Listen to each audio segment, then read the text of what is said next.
mirundi buli omu ajja kufa ali ku nsi kuno naawe ojja kufa butereevu nabano bonna abali wano bonna bajja kufa nawalira nkibagambye emyaka 10 from today teri muntu ali ku nsi ajja kubeerako ekyo lwe muli kimanya mulirekerawo kulwanira amataka n'ebibanja kubanga ekibanja kyolina kati oba proti waliwo yakiyina n'ebyo bajja bigula but kyenzijukira ku mirundi teri muntu yali asupportinze President Museveni ne NRM nga Tamale Mirundi kino nkyogera nga ntya Katonda Tamale Mirundi nafuna omulimu mu State House nga press secretary nakola emyaka 13 nengo gye yagobwayo yali mbi nnyo era ekisse Mirundi si bulwadde bonna afudde ebirowoozo actually State House yesse Mirundi ebirowoozo bantu bangi bagobwa ku mirimu bantu bangi bawummuzibwa n'empumuza gyokoze eki gyowumuzamu omuntu kubanga Mirundi abadde akingamba day in ng'ebimu ku bimuluma omulimu gwe yakola emyaka 13 baali bamuwa busente bwa buswazi eyamuddira mu bigere ne bamutikka ebikutiya bya ssente ekyokubiri ne bamulonda okubeera senior presidential advisor nga talina woofiisi ebadde ku Diwinton wali ontegeera nga ba presidential advisor bonna abala balina amaki amawoofiisi so kibadde kimuluma nnyo nno era nga Mirundi sola kunywa n'eddakiika ziwera 5 n'atagamba nti ne bankozesa ne bansuula ng'embwa sekisse Mirundi birowoozo ebyo depression mu luzungu depression ne bwogenda ku internet ekozinga endwadde nnyingi mu bulamu bw'abantu obadde otera ojja okwogera ne Tamale Mirundi era nga gw'omu ababadde bamuwa kasente bambi akamubeezaawo ekyo kimenye musaaka mubeezaawo bw'abadde ali akamuyambako awo nga nkubira ngamba okumubeezaawo banga agamba nti bulina kuzembadde nkola ki akamuyambako naye abadde agenda awo ebiraamo eby'enjawulo gwalina ekiraamo kye yakugambako mu nziika nze nja kubyogera mu kuziika bye yaŋŋamba twakkirizaganya bwe musookanga ajja kubyogera bwansookanga kati tola tuli wano nange ali byange nyinzo gijjawo enkya tuziika ku Sunday siwe kiri tuziika ku Sunday so let's wait on Sunday tulabe ebintu bwe binaabeera bubaka ki bw'owa bannayuganda obusembayo obubaka obufembayo buli very simple njala nnyo obubaka buno mbuwe bantu ba gavumenti nti Mirundi olumu twali ku Diwinton Road awo nga talina mafuta mu motoka naŋŋamba omanyi tugende motoka yange olabe n'agamba driver n'agistartinga nga kalimu empty emmotoka ya Mirundi ko kadde kaaka throughout nga talina mafuta naŋŋamba tola sina mafuta naye tulindeko wano eddakiika 5 convoy ne ziyitawo nga 3 kyabo balaba bensi bandifendinga ku radio bo balina amakonvoyi balina amafuta nenze sigakola ki sigayina so government eno akaseera katuuse ejjukire nnyo abantu abagibeererawo kubanga mpuliddeko abantu nga bagamba nti yesterday president yasindisa abasawo bamukebere balabe atwalibwe mu ddwaliro y'ebweru that's what I've heard simanyi bakituufu lwaki bamulinze kumala kugwayo Mirundi amaze omwezi mulamba muki mu ddwaliro President Museveni ayita ku Entebbe Road Express olumu yali badde ayita nawe n'abuuza ku musajja we lwaki bamulinze amaze kukola ki kusaanawo so tulaga abantu ebikolwa ebyekisa nga bakyali balamu omuntu mugulire ku kifi ky'enkoko akirye bw'abanywa kabiya kamugulire akakole ki akanywe tomulinza muleesa bimuli don't be shocked nga gavumenti egambye nti egenda kufuutinga bill y'okuziika tikikwewuunyisa yizo kigamba era babitutte dda babyetisse dda obuvunaanyizibwa bwonna kati Mirundi abiraba takyabiraba Mirundi bino bibumulaga kaakati yali abyagala luli ne bamunaleeta fuso z'ebimuli 10 ebimuli yali ayagala biraba nga akyali mulamu ontegeera ndowooza ate ndowooza n'ab'ekika tukwatagane tubigobe ebyo ebintu bye baleese bwe tuba situlina ssente tumuteeke ku loole paka wa kaliisizo lwaki bamulaga okwagala kaakati ng'abadde abonaabona ansami lwaki omulambo gwagalwa nnyo okusinga abalamu lwaki kali kyekyuke lwaki baagala omulambo gwa Mirundi okusinga Mirundi mujjukira rights ze Kayunga ndayira nga nti akatonda ebiseera ebyo nobody would even stand up okudefendinga gavumenti eno ne President Museveni it was always Tamale Mirundi ontegeera Mirundi woofiisi ebadde ku Diwinton Road mu ka restaurant endala eri ku lubaga ku Joyster ontegeera ndowooza lwaki bamulaga okwagala kaakati ng'afudde mu kubonaabona kubanga bange waliwo obwedda ali mu kubawaananga be bafuddeyo ennyo kaakati waayi mu Uganda tukimanya abanene ba gavumenti nga ne bwafuna ssenyiga ennyonyi bagiteekamu amafuta n'agenda okujjanjabibwa so that's rubbish nze kunze sikiwagira mukulu Gashumba mwe mubamu era bali mu government. Mu government eriwa? Niriko. Nkola ngani mu government? Naye ekyakolebwa Tamale mirundi golooza nti nno kyali kisaanidde okama Tamale mirundi ekimukoleddwako abala kibawo ekyokuyiga. Kyova olaba abasinga abaliyo bali mu kubba bubbi. Beetegekere nti ni kesi bw'aba alwadde akasente weekali akamutwala Germany oba Spain. Talina gwagenda kwegayirira. Tamale yabba mu government. Singa mwegenza abantu bonna ababbye mu government bali ne comfort zone. So Tamale mirundi ayigiriza abali mu government nti bo bajja olibbira ddala tiwe bali kugoba obeere ne sede zikola ki? Ezikubenzaawo. Yes. Okay. Sebo tuyanze nyo tuyanze. Okay. Mukulu Gashumba. Kino kya luzungu. Do you appreciate this government appreciates you when you're dead? Is it logical? But I think I said it in Uganda. Nobody has ever defended President Yoweri Museveni and the NRM government like Tamale mirundi. Do they think of tomorrow? No, let me tell you. The NRM will never take care of you. They are users. NRM is a party for users. Mirundi has suffered day in, day out from January to December. Can you imagine a senior presidential advisor all the time calling friends if they can avail him with fuel? And we know ministers, we know top government officials who have convoys. Where do they get that fuel from? From the government of Uganda. Trust me, I don't even believe, I've just said that the government is taking over all expenses to do with his burial. Why are they doing it now? When Mirundi needed them more, they were nowhere to be seen. Don't appreciate people when they are gone. Appreciate them when they are still alive. You get it? I get a point. Simple. What would be the way forward? Therefore, it's simple. Don't expect this government will ever do something good for its former staff. Unless you are too in, unless you are in the inner circle. Unfortunately, Mirundi was not in the inner circle. Because I understand he was in a Kisubi hospital. And I hear yesterday the president had suggested that he should be airlifted to Nairobi. But he spent the entire month in Kisubi. They knew that he was there. Why do they wait for the last day or the last hour? So it's bad, it's very disturbing. Does he listen to his advisors or is don't advise Who? Advisors? Mr. Museveni. Let me tell you, 97% of Museveni's advisors also watch him on TV. They just see him in the convoy. It's so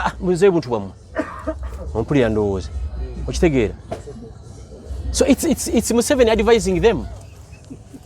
What's them advising? No way. I bet by hand they are presidential advisors that have never met President Museveni. Even ministers, by the way, know it from today.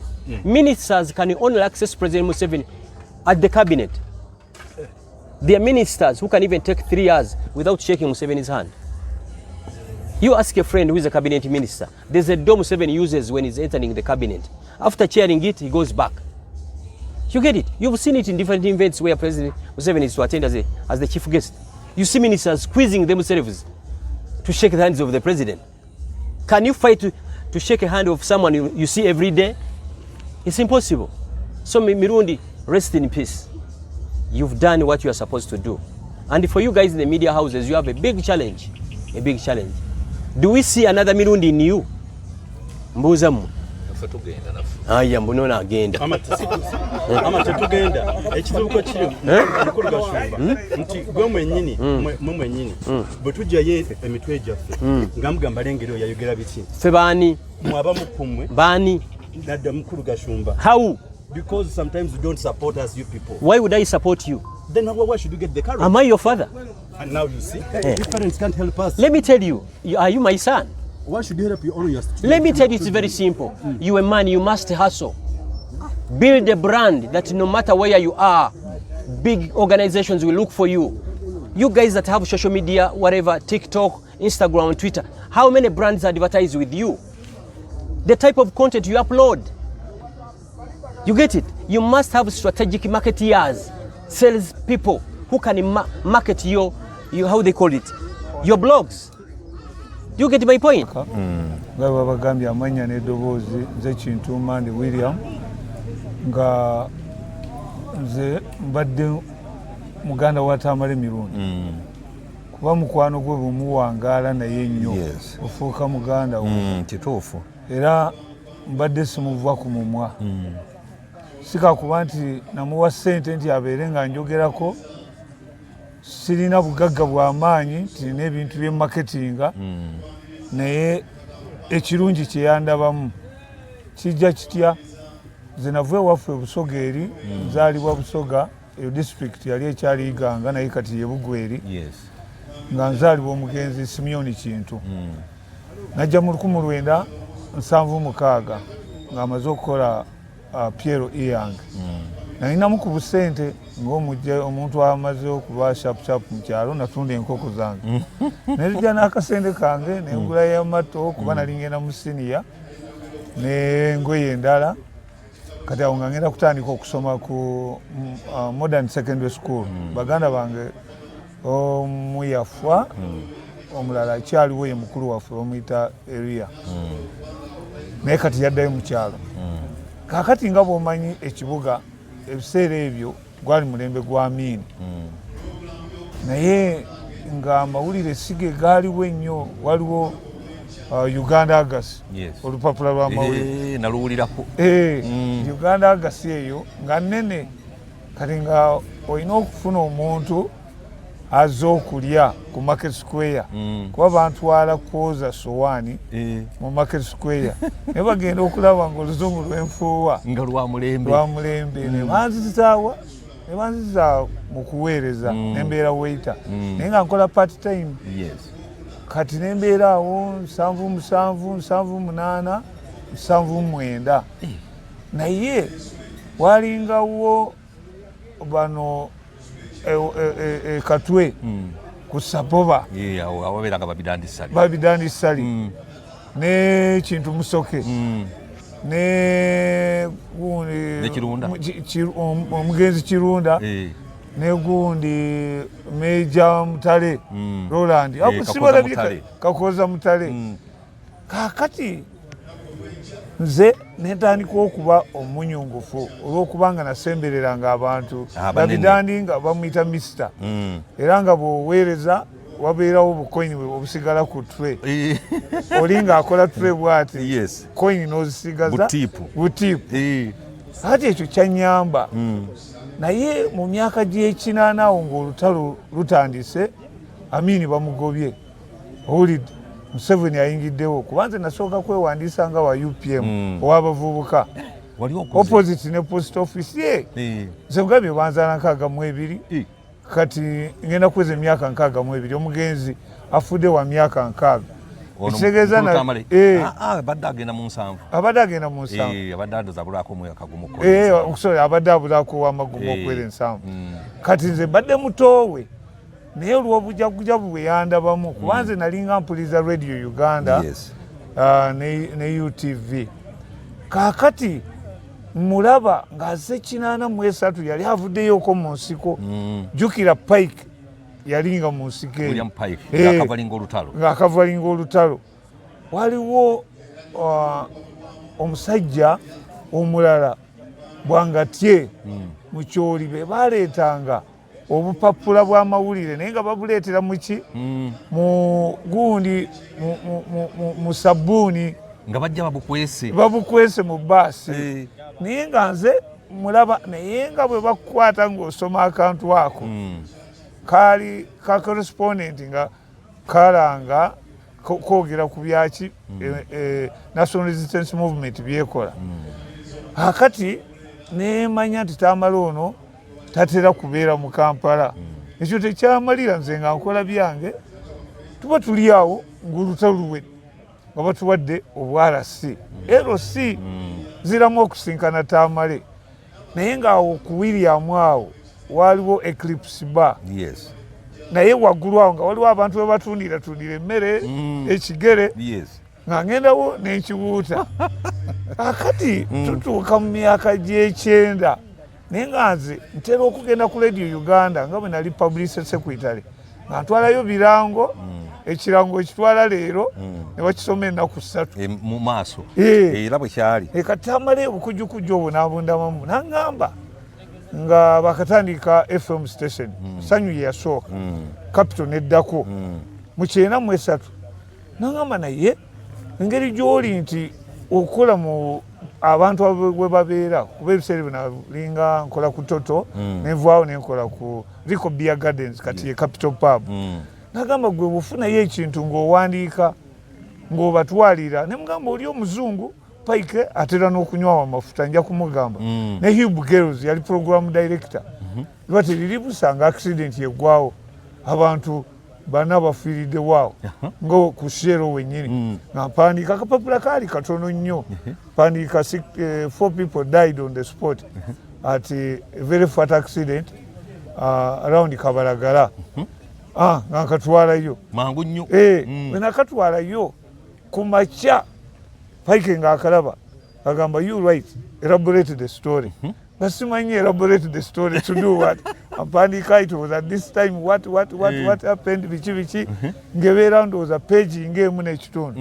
olwabisomamu ng'agamba okay what you do go and talk to Hugh Girls nga njogera ne Hugh Girls nga ngamba kati ogenda kubanga otukola ki otuwa amawulire kakati waliwo eyali akola mu accounts nga bangamba ojja kujja olaba oyo after 1 week katujukira waliwo omwami nga bamuyita Musanya nga police officer nga muyita muganda wange naye ng'abeera n'ekirediyo koolo buli we tubeera kakati ng'owulira over Roger there is a problem in that area the thugs have stormed one of the stores and our forces have managed to suppress those thugs and they have put action out of action one thug oyo afudde nankitegedde bakubye nga tugenda tukawali ani bamukebedde talina biwandiiko biki factory kyeki kati nga mbeera ne stole nyingi kati oluusi nga Pike azinzijako nazitwala mu New Vision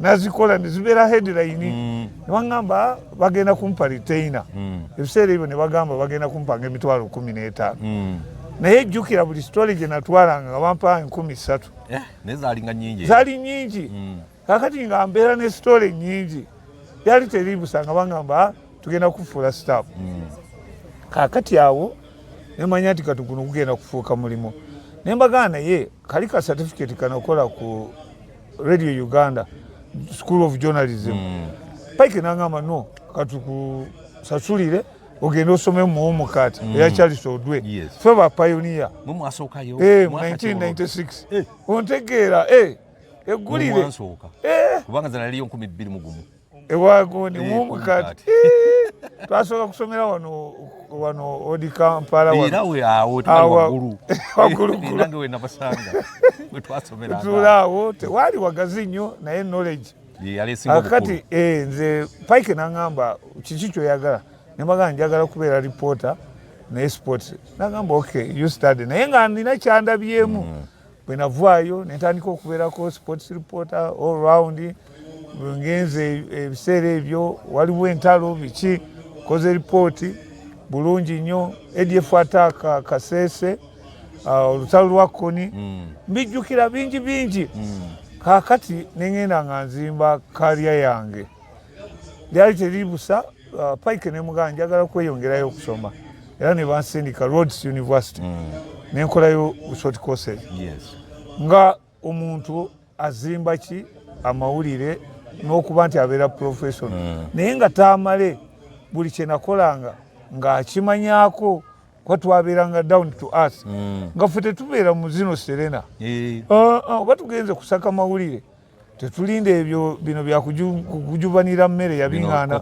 kokotero agamba tukirire eri ku William oluusi akasente temulina bulungi n'agamba kati ani ayisa rawundi yali musajja mugezigezi n'agamba gwe yisa rawundi nze mpisa ekigere akati nga omujja ayisa rawundi gwe n'owuuta ekigere kakati ekigere ne mukiryako n'agamba gwe wa rawundi sooka weetegule zowe ekigere nja kusasula tunaabiraba enkya naye nga si bubbi kwali kubeezaawo mbeera era nga tusasula era nga bamanyi nti bwe tujja ab'amawulire kyali kirungi ekyo kyanyamba nnyo okuba nangamba nga towandiika eggulire nga bakuwadde ssente era waliwo kampani emu yali ku by'amasannyalaze eyo nga ngenza ogirikodi nga sijja gyogera ne bantega ssente owulidde naye nagenda ne rikoda 2 enene malanzi yes eri nene nali njimanyi kabugolole okuzitowa okuteekako microphone eno bwoti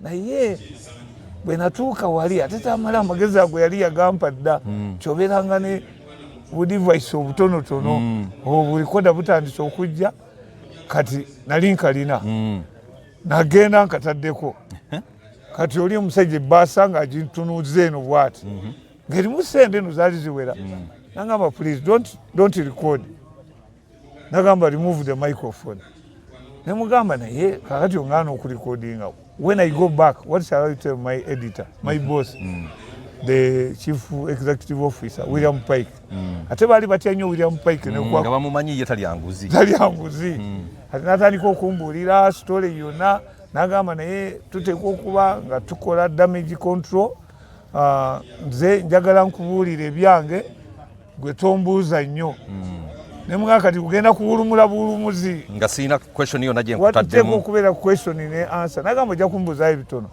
naye nga nze nina akantu kange nenteekako nentandika kati jjukira yali ayogedde rabisi we oli asooka gwe natwala Pike nangamba kati fono tugenda mumukozesa ku New Vision kozesa rabisi we kuki ku radio oteekamu katono kati we nateekamu omusajja nankubira essimu nagamba I want to meet you nemugamba tugenze Kasese ku workshop for 4 days olidde nabeera nga nkubira era oluvannyuma kampuni kyazuulibwa nti yakola ebyamanyanga naye nga kiki wagyenvudde ne Tamale yanjigiriza okugenda nga tunoonya amawulire mu bantu bano abali mu informal sector Yutoda bano ab'obutale abantu abo boolaba abantu tebakimanyi nnyo nti abantu bemulaba bano nga bwe bayita bano ba street vendors tebeeyagalira kujja ku street kutunda bintu bati olw'okuba nti babeera n'obuzibu bw'ebyenfuna ne banoonya engeri y'okukolamu emirimu era mu kyo bwe twakuba amawulire ago nnyo kesi netandika okubajjukira tebabateekerewongawo obutale obwaki obw'omubuulo which was good but a achievement yakolebwa but not everything you do ne bw'oba oyambye muntu nti omusaba ssente oba omuteekerawo omuziziko tolina okumpa kino ekyo nakiyiga Tamale ye muntu eyali yangambanga ebigambo bino era nkyabijjukira agamba muganda wange kintu oli muganda wange naye tobeeranga mu bulamu bwakwejalabya nnyo kolerera abaana bo n'abantu bennyini ate omuntu omubuuliranga ekituufu era Tamale nze njagala okutegeeza alina bingi bye yakola okuzimba obulamu bwange ekisooka okubeera munnamawulire omutendeke ate atagooka atagenda kwanze ne bwonzukusa kati nti tugende mu field tukole story nyingira buyingizi bantu bangi nze nabalaba nga bamu bavudde ne mu mawulire tebakyawulikika nga ye bwe mugenda ekyokusooka jjukira luli tetwalina bino bintu ebizze ebipya gadgets ne software nga software bannange twalina obuzibu nze nakolako okukola editing nga tukozesa reels kiba kinene nnyo bwekiti kyenjagala okumwanya ennaku ezisembayo za Tamale mirundi zobaddeko naye awo enjagala tumalirize kakati ennaku ezisembayo zino kuba biri twabeeranga ebiseera ebisinga naye ezisembyeyo zino nzijjukira waliwo tetwali waliwo ku Joyster nze bwe natuuka nanyaniriza ne tutuula wali wabbali ne tunywa akantu kaffe ne tulya bulungi yangamba ebigambo bino nagamba kintu ngenda nzire engulu naye tufube nnyo nze kinnuma okulaba nga mmwe temufiiriddwako nemugamba nze kiki nagamba gwe kintu okusinziira wewateeka ekibiina kyowagira ekyalinyaremu ku layini wandibadde ng'oli musajja w'amaanyi naye guma naŋŋamba naye njagala nkugulireyo ku ngatto wangamba oyagalayo ku ngatto nagamba ngenda kukutumiza engatto ne